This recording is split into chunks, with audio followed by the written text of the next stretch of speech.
We are going to tape this segment today, and I really believe that Geno Lonardo has just mastered prospecting. He's done a fantastic job, and I recruited Geno, and we go way back since we were kids in school, and it took me 15 years to recruit Geno. I would all the time I'd be out and about. You think, man, how 15 years? Well, you know what? I was blowing and going in Primerica. He's busy with his career and his family. But every time I was in the area where Gino worked, I'd pop in, say hi, how you doing? How's things going? And we'd chat a little bit, and I'd try and get another appointment with him, see how the car business was going. And at that time, he was making some pretty good money at that time. There was months he made over 20 grand, and he was doing good. But as my Primerica business was growing and growing and growing, you just can't compete to a leveraging system where you're duplicating yourself and you're generating more income streams than just yourself. And as you're developing your business and your business is growing, it doesn't matter if you have a friend that's making a six-figure income. Eventually, they're not going to be able to keep up with you, because as you build a team and build a big base shop, and there's just no way to one person can't compete with an army of people. Okay. Yeah, plus the hours that he was putting in. But the main point here, he's going to cover prospecting. And last month, he was the number one personal recruiter on our team with 10 personal IBAs. And this month already has got s- nine. Nine. Okay. So that's pretty awesome. Okay. So, folks, if you keep up that kind of consistent recruiting, there's no chance of failure, because you're going to get better and better and better. But you master prospecting. You have got to master the art of prospecting. And when I looked at this business and I seen that prospecting was one of the most important things, but one of the most challenging things, I just said to myself, if that's what you got to do to get the edge and be better than everybody else and succeed in this business, that's what I was going to master. And so I hope this helps you. Let's give it up for the awesome Geno Lonardo. How y'all doing? Awesome. God, that sounded like John Addison. How y'all doing? Yeah. All right, you guys ready? Yes. All right. Well, one of the things I want to share with you is, first of all, is as we all listen to our leaders and our mentors and things like that, all the millionaire earners, do you know what every time you listen to a conference call, you listen to Hector Lamarck, you listen to the speakers that come up at the RVP conference, you listen to Chris Howard, you listen to everybody, right? First words that always come out of their mouth is prospecting. So you've got to understand, you've got to get a mindset that, guess what? Your business in Primerica is about prospecting. You've got to be thinking prospecting every single day until you're financially independent. You with me? So you need to just right now, get it in your heads right now. If you're in Primerica, you need, how many people are here that's been here over a year with Primerica right now? How about 6 months? Okay. So, all right. So those people are the people I'm talking to, but the people that are below that, just get ready. I mean, after you go through your field training, you've got to embrace and understand that life today is about meeting people, talking to people, because Primerica is about people, right? So I want to share with you a couple of things. Again, think about this. The leaders are all telling us we got to prospect. We got to prospect. You've got to embrace that. Just let that be a part of your life. But one thing about prospecting is this: it's not just a one-part series. Prospecting is a two-part series. You know what? The prospecting is meeting people, but guess what? It's also following up with that person and being able to set up an appointment with that person, right? You got to understand that, okay? It's a system, okay? Those are the dynamics of prospecting, because you can get real good at meeting people, talking to people, getting a phone number, but then guess what? One of the things that I really have a hard time on is phone calls, following up with people. And the one thing I got to tell you, that what I've done with prospecting, and I think this business is, sometimes you have to make it to where it becomes almost like a mechanical thing, to where it doesn't become an emotional thing with you. It just becomes a mechanical thing. And I'm going to show you some things that's helped me do that. It's almost just like a game that I play, and it doesn't become a personal thing. It just becomes a mechanical thing, so to speak. And I'm talking about a schedule, because you've got to get this prospecting down as part of a schedule. Now, I'm talking to full-timers, but part-timers, if you've got a job, you've got 2 days off, right? You think you need to be prospecting on those 2 days, 8 hours. 5 hours, whatever it takes. Those 2 days that you're off, you've got to take advantage of those 2 days and prospect like crazy and get names on those days off. If you're not, then you've got to build this business. This business is too darn good to let 2 days of your life every week go bye-bye without doing something productive in a business that can give you an unbelievable lifestyle, right? Then guess what? You work 8 hours a day, right? So what are you doing after the other 8 hours? You eat, you watch some TV, you say hello to the kids, but guess what? Say hello to the kids, do something, eat, do a family thing, go out for 2 more hours. Prospect till 10 o'clock at Walmart or at Target, okay? But so there's 7 days right there. Every one of you part-timers could be prospecting. See, that's the mentality right there. Do not think that you can't prospect because you work full-time. So embrace that. And you full-timers, this is it, man. This is the schedule you need to get on right here, okay? You get on this schedule, I'm going to show you, it's over, all right? So 2-part series, and guess what? Everybody's talking about it. So let's get the schedule down real quickly. Let's look at what the schedule's all about. You need to wake up every morning with a plan to prospect. Right? Jay and Lindy. Remember about 5 months ago, they had her, Chris had her and him on the conference call? One thing she said, is get prospecting out of the way. Do not try to prospect, after the day is over with. Okay. Now I'm talking if you guys are full-time, all right? Now, if you're working a job, you just got to do it on your days off. But if you're full-time, guys, get prospecting out of the way. 9 to 12, 10 to 1, whatever it takes, take 3 hours and get 5 names a day. That's it. 5 names a day. 5 names a day is what I started doing here, just back on this prospecting. In the last 60 days, 80 days, recruited almost 20 people through just prospecting, okay? So have a plan. And what I want you to do is think about this. Again, I want you to think about putting this into a mechanical format in your mind, because here's what I do. It becomes just 5 names. I don't care what the people say. I don't care if people say no to me. It doesn't matter. I just got to get 5 names. That's all there is to it. That's all I think about is getting 5 names.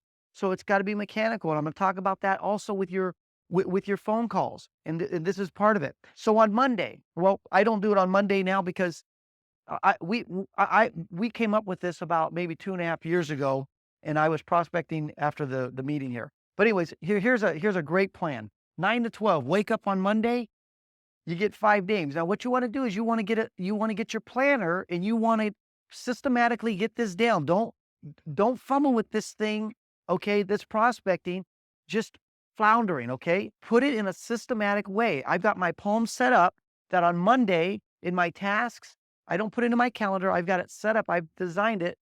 And I've got Monday, I just get 5 names prospecting. Tuesday, 5 names prospecting. And I've got it categorized like that, okay? So get your planner, whatever and on Monday, 5 names. See that? It's a system in your brain. It's a mechanical part. Monday, get 5 names. Tuesday, Wednesday, Thursday, Friday. Now you've got 25 names, right? Now you've got to have a logical, systematic way of following up with these people. And again, really understand how important it is to systematically follow up with people, because then it becomes a mechanical thing. And all you're doing is it doesn't matter what they say in the phone. If they say no, don't ever talk to me again. Oh, well, okay, boom. I got to call. I just got to follow up 48 hours. Okay. Or it doesn't matter if they don't answer, because I got people that don't answer for, I call them 4 times and they never answer. Guess what? On the 4th time, just last night, I just called a guy, but I was getting ready to put him in my 3-month follow-up. I'll talk about it in a moment. But guess what? On the 4th time, and I log everything. Every time I call the people, I log LM, which stands for left message, 9/18/05 Sunday. Now, you see how I did? And now this is important because it becomes just a mechanical thing you're working. Now I've logged and I noted the date that I called him. Well, my whole strategy is I'll give him or her 48 hours before I call again. I'll give them another 48 hours before I call again. And then what I do is I just keep following them up every 2 days. And after the 4th time I call that person up, then I roll him over and I cut and paste him into a 3-month follow-up. Guess what? You've got people you can call a year later, 4 months later. So what I do is I call those people, and then I set it up to where I call those people in that follow-up every 3 months. So if I call somebody up every 3 months, over a year, I'll talk to that person. They'll hear my voice 4 times. A year later, they get fired from their job, or US Airways laid them off, or Chris Howard walks into your office one day and you just quit 2 days earlier, and he's heard your voice 4 times over the last year, guess what? It's not even a stranger no more. You've got an incredible warm market by just developing people and conversing over a year period. Does that make sense? Even 2 years. You know, I mean, this is it is true. Chris has been following up with me for 15 years, talking to me and walking into my dealership. I'll never forget one time when he came into the dealership. I had one of my best months. I'd made like $22,000. I was like flying high. I put hours in to do that though. Like John was saying, I put hours to make that $22,000. He just had, it was one of my best months in the dealership. He happened to be walk in, and there I was. He said, "Hey, what's going on?" And we start talking. I sit down, and I was like all all excited to tell him, because I knew Chris was doing well. I'd gone to a Tom Hopkins boot camp, or not a boot camp, but a seminar in Las Vegas that the dealership had paid. And I'm sitting there with a bunch of guys from Fairway Chevrolet. We're taking notes, and Tom Hopkins is talking, and then he was talking about how he's helped so many people. And over the years, and I've known Chris been doing good. Then he said, "Here comes one of my great guys that have been listening." And he says, "Chris Howard." Chris was just walking in, and he just kind of brought Chris right on up. And I'm going, he said, guy's making $700,000 a year. I go, "Oh my God, 700,000. But anyways, my point is, anyways, that day Chris come walking in, like I said, he'd made several attempts to recruit me over 15 years. He'd come by, see me at restaurants, at the dealership. I'd made 22,000. I told Chris, bragging to him, "Hey man, I made 22,000. I mean, right out of his mouth. He says, "Unbelievable. I made 60 last month." You know, and I'm thinking, holy shit. But he stayed consistent. He stayed with me. He just kept calling me. And then one day, guys, it came to the point in my life where, the job was just grinding me, and my pay plan kept getting cut, work more hours. They were going to downsize me and put me into, and guess what? I quit. And I met his wife. Just happened to meet Susan at the dance studio where my kids were 2 days later. And we said hello, just like we always did. And she says, "How's work?" I said, "I quit." She goes, "Oh, really?" She really didn't make a big deal of it. But you know what? 30 minutes later, my cell phone was, and you know who it was, right? And I said, he said, "And you know what? It's like I did with another guy that I recruited." He said, "Are you ready to sit down and take a look at this?" I go, "Yeah." Sat down. I get chills thinking about it because it was unbelievable. I go, "Oh my God, this is what you've been trying to show me." I mean, you know what I'm saying? And then guess what? I never looked back. Same thing with June and Brian Gill. I talked to a guy like 2 years ago, and guess what? He wasn't ready. I kept following up with him, never called me back. But guess what? I was reading the paper one day. He worked for Hostess Twinkies. Brian Gill, guy's on fire right now. I mean, just going to be I know he's going to be the next RVP. He worked for Hostess Twinkies. I met him in Sam's. I prospected him. I'll get into this in just a second, okay? I prospected him, got his number, followed up with him, couldn't sit down with him, but I kept his number. And guess what? I was reading the review journal one day, in the business section. It said, "Hostess Twinkie files for bankruptcy." Oh. Man, I forgot the guy's name actually, but because all the names I got, but I knew he worked for Hostess Twinkie. Put it in my palm, search Hostess Twinkie. Brian Gill brings up. I call the phone.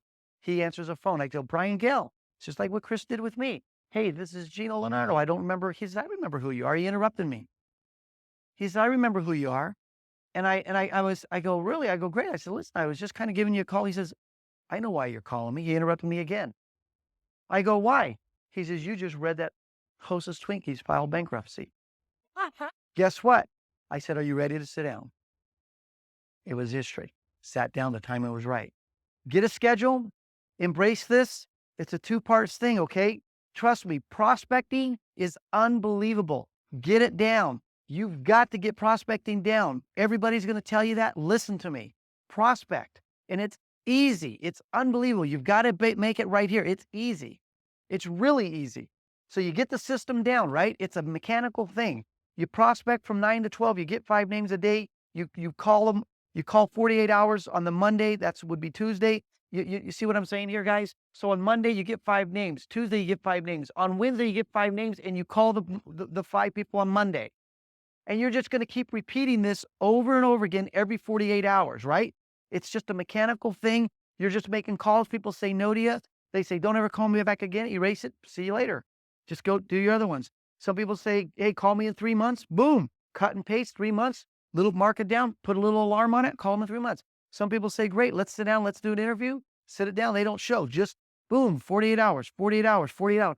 You get enough names going. It's just a boom. Next thing you know, you're just calling, setting appointments, doing interviews, setting kitchen tables. Boom, boom, boom. Keep going. Okay. It's just a mechanical thing. But you've got to get that prospecting down and then follow up and get a system going. Get it mechanical. Take the emotions right out of it. Okay. And then, of course, from 1 to 4, you begin making those phone calls. Your priority is to call and set up a kitchen table. I'm going to talk to you about that in a moment. Call and invite to a meeting. Call and set up interviews. When you get them to the meetings and the interviews, you're going to follow up and set up a kitchen table, okay? And then start recalling your non-contacts, messages, left and return calls. At the end of the week, repeat the steps beginning with Monday over again. And then on Sunday nights, do what we do here at the office from 6 to 9.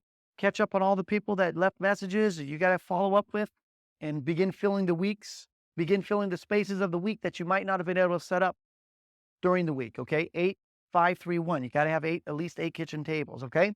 That's the schedule. Get a schedule down. Don't flounder, okay? Okay, so prospecting, meeting people, saying hello, getting a conversation and a dialogue going. How do you do that? Well, every single one of you here, I guarantee you, have you guys eaten out? Have you gone to a movie? Has somebody sold you a ticket? Have you gone and bought a brand new shirt, pair of pants? Did you go to did you do whatever? When there's 2 ways of prospecting, I'm talking face to face now, okay? This is face to face, right with people. 1, someone servicing you. Anytime you're out in the field, you're out in the world today, and there's somebody taking care of you, you're eating at McDonald's, you're at a 7-Eleven, you're at a Walmart, you're at a place getting a pair of shoes or whatever, that person talking to you, you need to prospect. And it's so simple. 3 simple sentences, okay? Very easy to do. Hey, how long have you been working here? 2 years. Great. What did you do before that? I did the same thing over at Burlington's. I'm just curious, would you be open to looking at changing if the opportunity was better? Yeah. Do you have a card or a number I can get back at you with? Get you some information. Yeah, here. In the story. That's it. Nothing else. Oh my God, guys, that every single one of you, if you've never prospected a person in your life yet, can do that, right? That is all you got to do. Now do that for 3 months. Get comfortable with talking to people, creating that conversation. And after that, go to the next step. And here's where you want to get to this point. But Jesus, this here I still do. This is done. But here's where you want to really get going, okay? You approaching somebody. Here's some of the things you want to look at. Make observation of the person to begin small talk. Anything, nice shirt, man. Where'd you get that shirt at? Great. Yeah. Really? You know what? You must be in management, right? Where at? I'm just curious. Oh, is there? Oh, no kidding, man. I used to be in the auto dealership myself. How long have you been in it? Okay. You see what I'm saying? And that's it. It's just a series of questions. Okay. How long have you been doing it? What do you do? How long have you been here? Let me show you.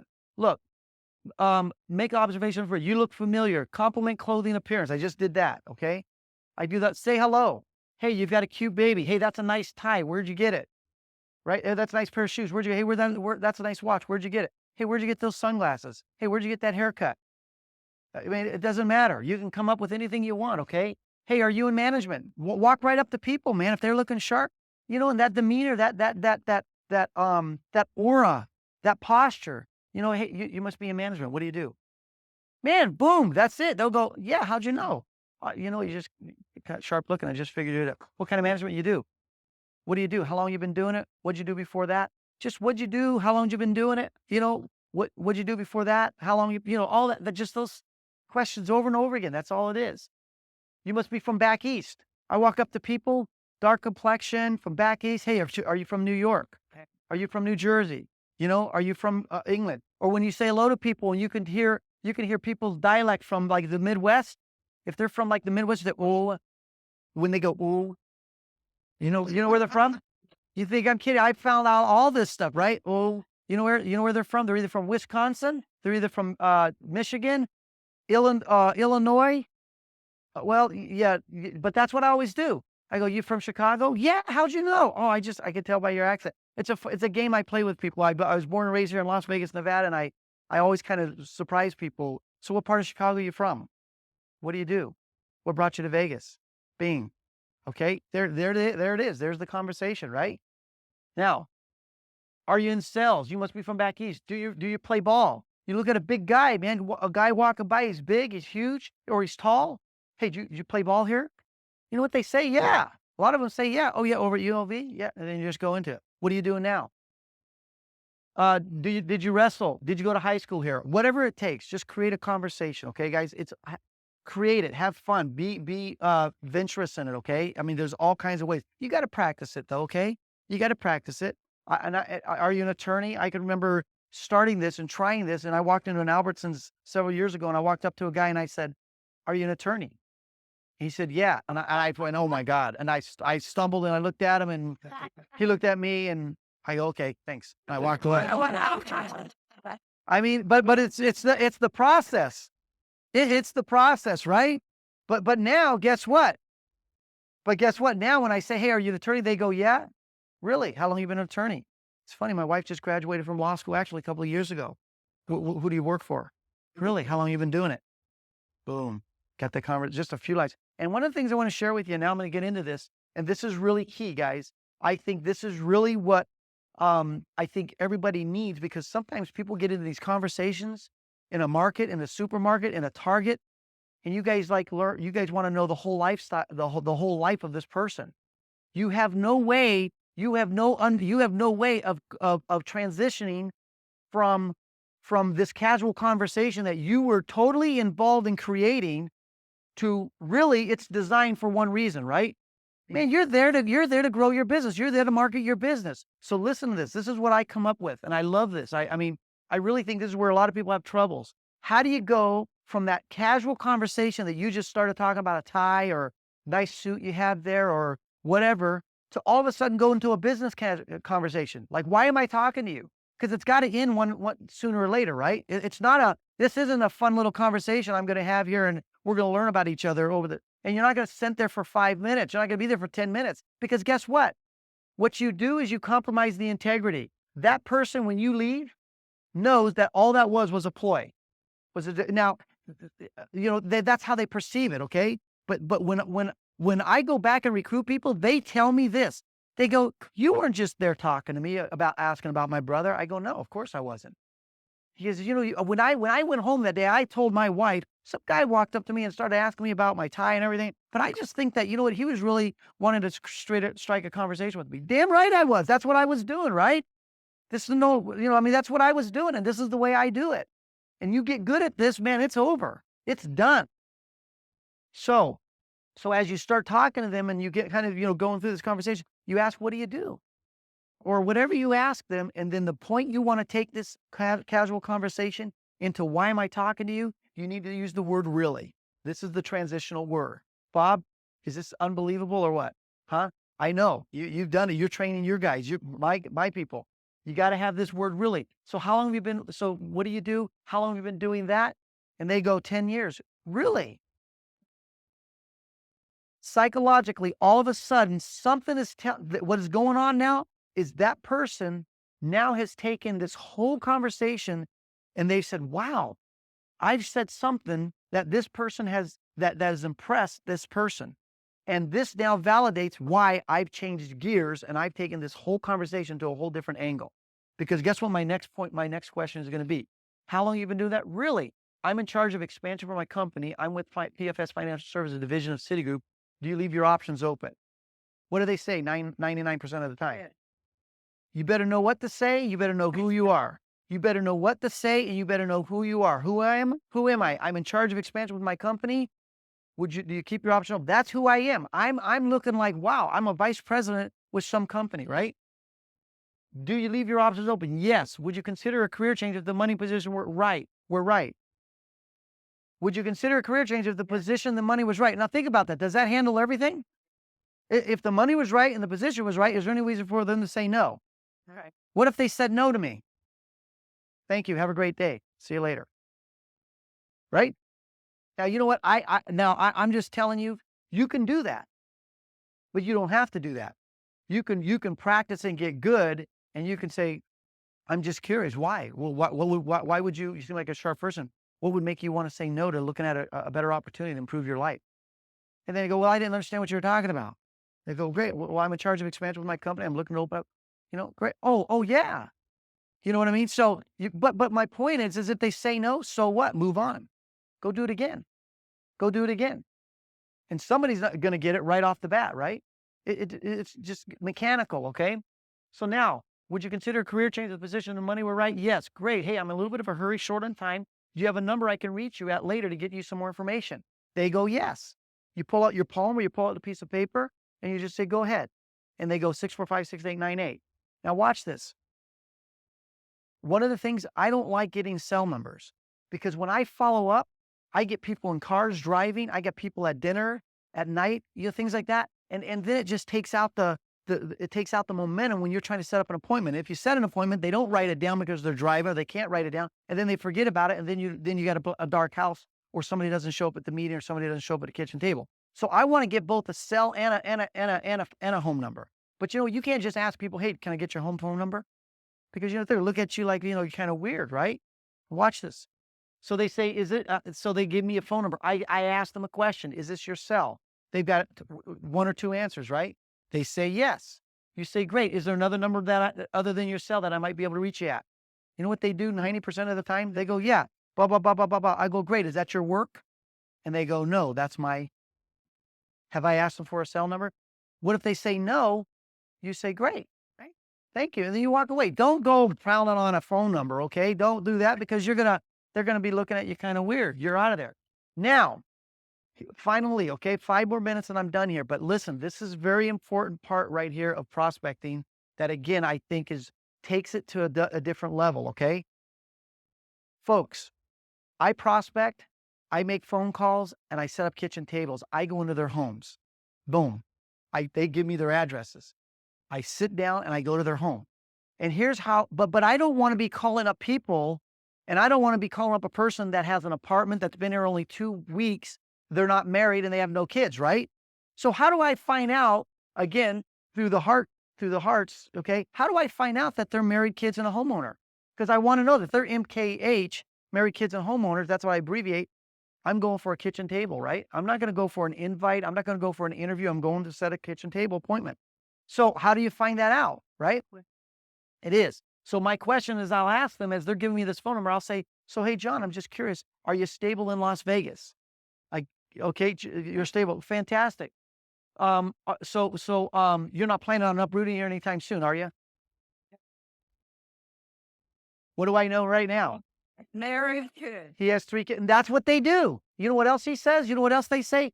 Oh, no, I'm not going. Just bought my home 3 years ago. I got kids in Boston. I got kids in school. My wife's a nurse over at the Valley Hospital. Okay, great. Fantastic. What do I know? Married, kids, and homeowner, man. Bam. Right, bud? That's dynamite. That's gold right there. Now, the other thing he's going to do is sometimes they'll do this. They'll look at you and they'll go, well, what do you mean? Or what do you mean? Am I stable in Las Vegas? And then you kind of go, I mean, are you stable in Vegas? You have your home here, kids go to school here, your wife works. Oh, they go, yeah. Or they go, oh no, I just got here 2 weeks ago. I just rented an apartment and I just got, I'm kind of new in the area. Oh, that's right. That's exactly right. Right? So now I've got 2 ways of approaching those people. Okay, guys. Say thank you. You're out of there, right? Okay. Now watch this. Set up a KT. Ready? Set up a kitchen table from a face-to-face prospect, okay? Specifically from a face-to-face prospect. Hello, John. Hey, this is Geno Lonardo. I met you the other day over at Walmart. How you doing? Good. You keeping busy? Good. Hey, John, I wanted to see how your schedule is. I was wondering, what time do you usually get home from work? Great. Hey, I wanted to drop some information off to you and get you some of this information I was talking to you about. What area of town do you live in? Awesome. What is your address? Good. Fantastic. Hey, John, I could stop by maybe Monday or Wednesday. Which would be better for you? 6 or maybe a little later, like 8. Great. Hey, John, does your wife work? Great. Well, the reason I was asking that is because, if you were to make a career move or come to work with me part-time, you'd probably want her to know a little bit about what you're looking at, right? I'd like to meet with the both of you for just a few minutes. Hey, I'm looking forward to seeing you. Swing by about Wednesday at 8 o'clock. Is that cool? Have a great day. Boom. That's it. Kitchen table right there. You go there, and guess what? You go there for the recruit, and if you fail at that, you do an F&A and you do the sell, right? Okay. Now, setting up an interview from a face-to-face prospect, okay? I'm interviewing like crazy, okay? And so my priority goes kitchen table. If I can't get to kitchen table, because John might have said, no, I don't want it. Okay, great. He says, hey, yeah, I'm uncomfortable. You come over to my house. Fantastic. I was just trying to make it a little more comfortable. I was going to be, Bill, how about if we meet in my office? That'd be good. They go, yeah, great. So you go, so then you just go into that, right? But let's just say you're calling because I know the guy's a single guy. He's only been here for 2 weeks, or he's been here a year and he's not married, okay? But hey, people, you never know. Gasper Jimenez is single, all right? All right, so hello, is John there? John, hi, this is Geno Lonardo. How you doing? Hey, I met you the other day over at Albertsons. Things going well? Great. Hey, John, listen, I was talking with you a little bit about my company and its expansion here in Las Vegas. I'd asked you if you would be open to a career change if the money position, right? You said yes. Is that still true? Hey, I'd like to meet with you. What I'd like to do is get with you and get you some more information. What day would be better for you? Tuesday or Wednesday? Fantastic. And would 1 or maybe 1:30 be better? Great. Okay. So then you just say, okay, great. I'll see you at 1:30 on Tuesday. Hey, let me give you the address to my office, and you give them the phone number and the address, and you give them directions. Okay. That's the interview. Now, when you do the interview, guys, you do an interview for 10 or 15 minutes. And I'm telling you, don't go longer than that, because guess what? It don't matter if you were at an hour. If you're going to try to invite them to a meeting or set up a kitchen table, they're going to cancel on you anyways. So you need to know right there or not if this person's real or not. But the interview is designed to set up a kitchen table if it's the right market, because you couldn't get it the first time, or it's to get them to the meeting, right? Right. And I mean, gosh, guys, interviews with the invite like this face-to-face is unbelievable. It works like crazy. Okay, but what if you want to just off a face-to-face prospect? What if you want to just get them right to the meeting, okay? Because again, you're going to try for the interview. If you can't get an interview on that day or something, they're busy or whatever, go for the meeting invite. So here's what you say. Hello, John. Hey, Geno Lonardo, how are you? Hey, John, I met you the other day over at Albertsons. Things going well? Great. Hey, John, I was talking with you about my business and expanding here in Las Vegas, and I asked you if you were open to exploring your options if the money position were right. And you said yes. Is that still true? Hey, great. I'd like to see how your schedule is this week. I was wondering if we can get together for a few minutes. This is big, guys, about invites, okay? I'm telling you, watch what I say here. The verbiage is really great. I was wondering if we could get together for a few minutes to see if we might have a mutual interest. Great. Now watch this. Yes. Well, would evenings or weekends be better for you? Evenings are Thursday. Weekends are Saturday and Sunday, right? So I go, would weekends or weekdays be better? Okay, great. So if they say evenings or if they say weekends, I go, great. How does Saturday morning at about 10:30 sound? They go, yeah, because weekends are free, right? If they say evenings, I go, how does Thursday about 7:30 sound? Great. Now here's the thing. Here's how critical this is about what you say. Guys, don't get into a meeting frenzy. People think come to my meeting. What are they going to think? It's one of those things. It's one of those networking, Amway, whatever. Okay. Got to have the right verbiage. It says, so that they've committed to you. Great. Do you have a pen and paper? Boom. Going through your questions, getting the mental commitment. What I'd like to do is sit down with you and give you more of an overview of our company's expansion. Have identified what he's coming here for.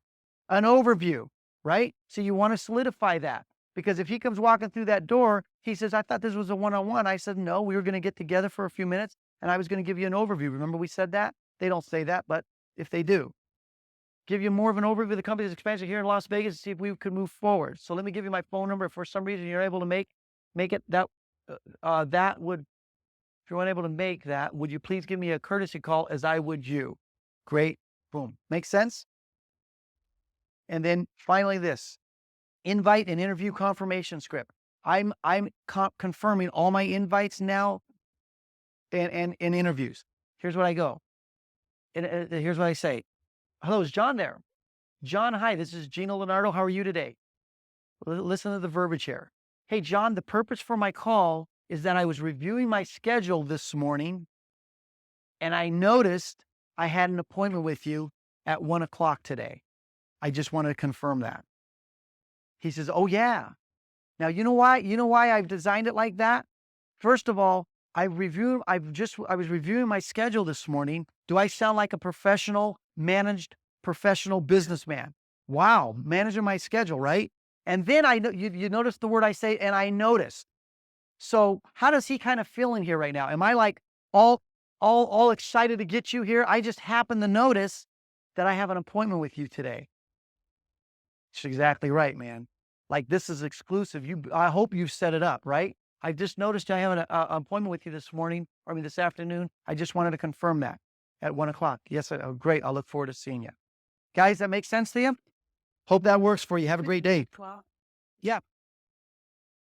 Hey, you know what?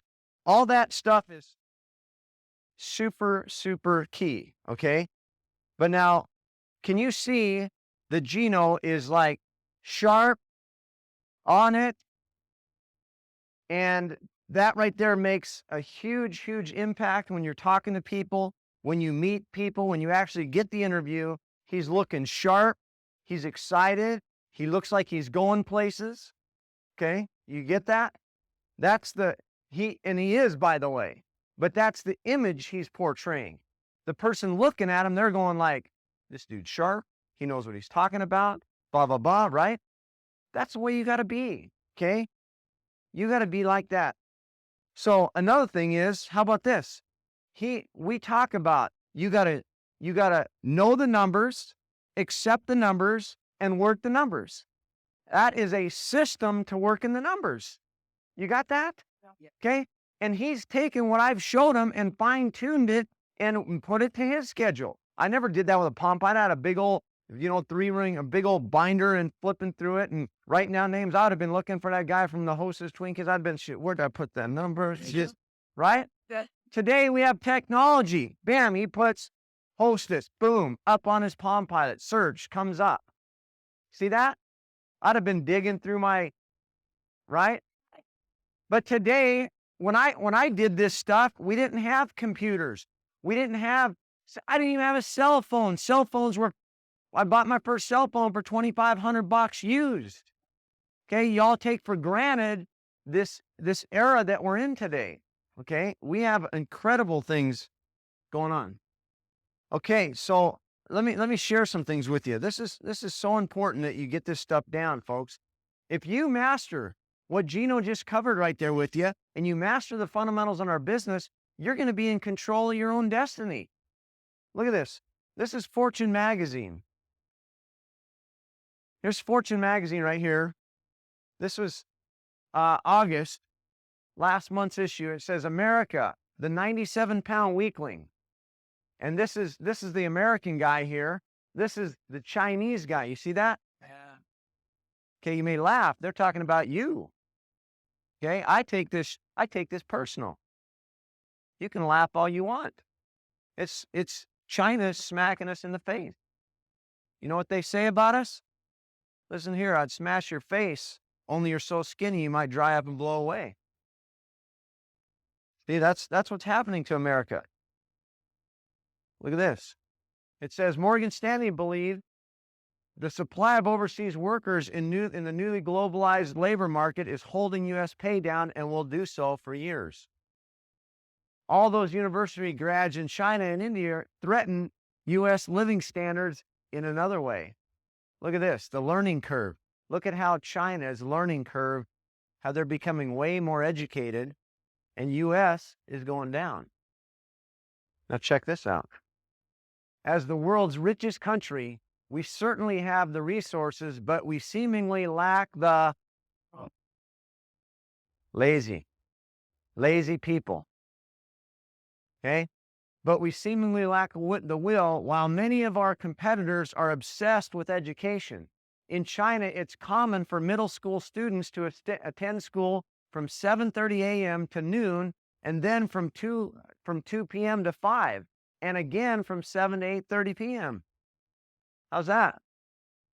It says, contrast with the nation where millions of parents are happy to let their kids spend hours hanging out at the mall or playing Grand Theft Auto on their Xbox or watching Pimp My Ride on MTV. To be sure, many upper middle class parents live in wealthy school districts with excellent school, and they're making private tutoring like Sylvan Learning Centers and Kumon into fast-growing businesses. But for most of the broad middle class or below, a top-notch kindergarten through 12, it's not clear that better education will guarantee U.S. economy dominance. If we could somehow get our high school math and science scores up to South Korean standards, which would be a gargantuan achievement, then by the measure, we'd be as good as they are, but still be cheaper as far as product-wise and stuff.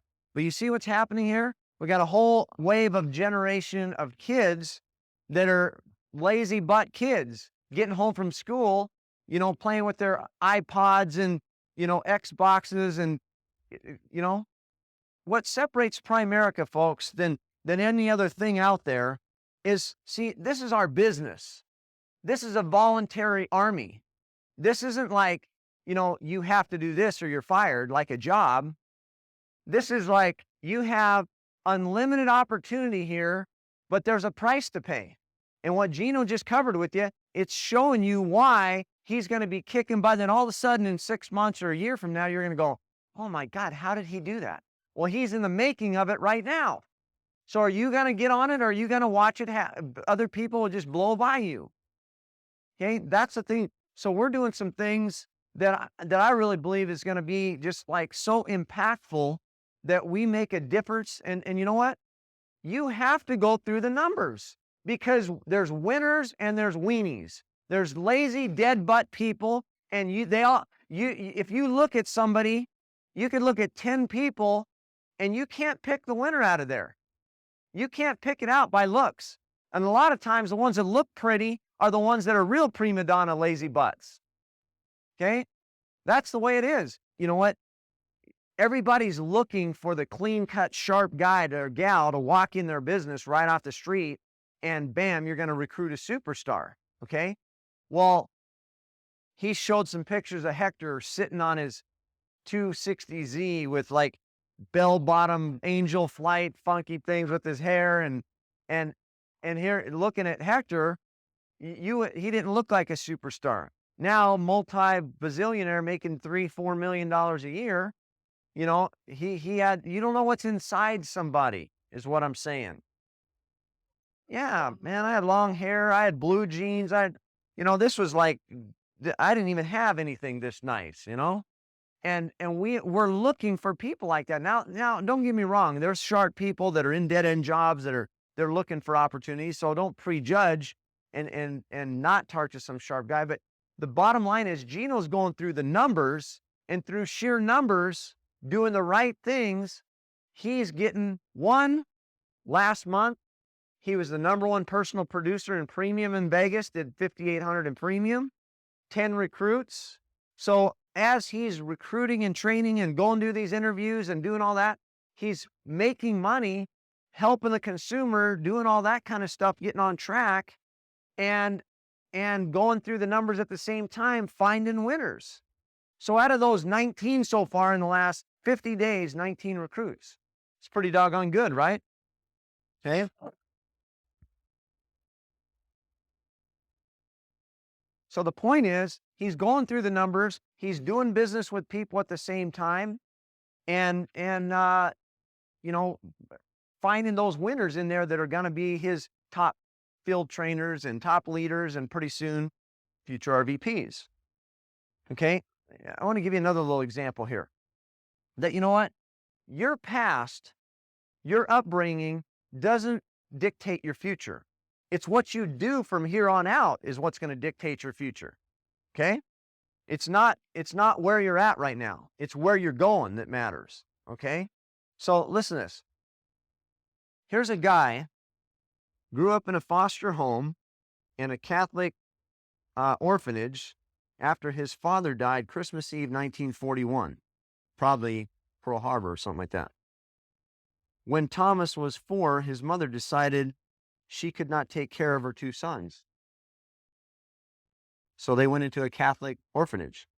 No college degree, dropped out of Ferris State to pay for dental work.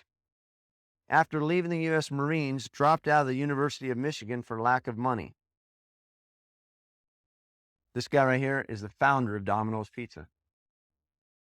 He sold Domino's Pizza First of all, I don't know when he started it, but he sold Domino's Pizza at age 61 for $1 billion. $1 billion. Keys to success. Know why you were born. Know what life is about. Don't build an empire. Grow a company by serving employees, customers, and suppliers. How's that? Getting rich can be enjoyable. Giving it away, fulfilling. Listen to this. His brother traded his Domino's shares for a Volkswagen Beetle. Oh, that was an expensive Volkswagen Beetle. Is that unbelievable? So listen, what you do, folks, you could change your life from here on out. Okay, we're going to share with you some stuff that we're going to do, like on this educational thing here. You know, if you plug in, you're going to get the training. That's going to be that segment that Geno just covered right there is going to be part of our training that's going to be on our building system. We'll talk about in a few minutes here. But also the number 2 personal producer, which I'm just excited about the job he's doing, because you know what, guys? There's so many of you that are good. But there's so many of you, you're wasting your time. You're not managing your time. You fiddle fart around. You get distracted with every damn thing that flies by your face. You go in this direction, then you're going in that direction, and then you're going and chasing this thing and that thing. Folks, there's nothing better than a Primerica opportunity if you're a focused individual. Now, if you don't stand for something, you're going to chase everything. I'm telling you. Folks, I was paid $110,000 last month.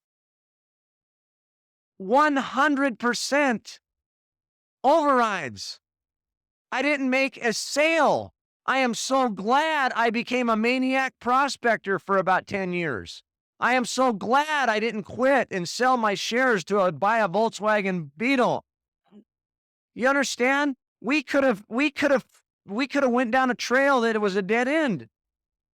Folks, but we took a stand. Thank goodness I played around the golf with Hector Lamarck on a trip. So then when I called him, he knew who I was. See, folks, you can fall for anything. So don't let that happen. You just seen right there a phenomenal prospecting system. If you get stuff like that down, folks, you'll become a master. You got to become a master, okay? It's all comes down to the leader. When you make the decision that you're going to lead, it's amazing how people flock to you. It's amazing how people listen to you. But if you're chasing every pipe dream, or if you're not focused and you don't show up to meetings and you're not early and you're not there on it, your team is watching you. You may not realize it. You're trying to hide if you're doing something or late or something.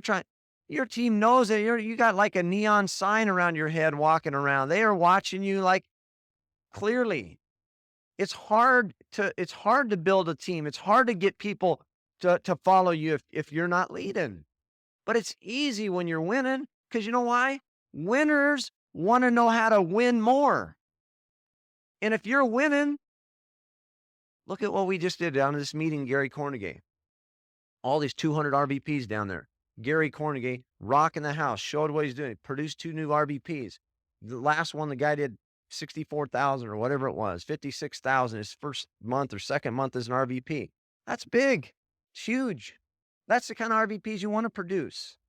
See, and then all of a sudden, bam, it was worth it, man. And you know what? But hey, me and Gary go way back. I've done some meetings for Gary. And I always want them paybacks, right? So Gary, 200 people there. I went up to Gary and wrote him a little note. He's coming to do our November 4th and 5th meeting. And then he's going to go up to Salt Lake the 18th and 19th for our hierarchy to do all that stuff. So you all can see what we've seen and get down what we just went through. And I think it's going to make a major, major impact for our 2006. No doubt about it.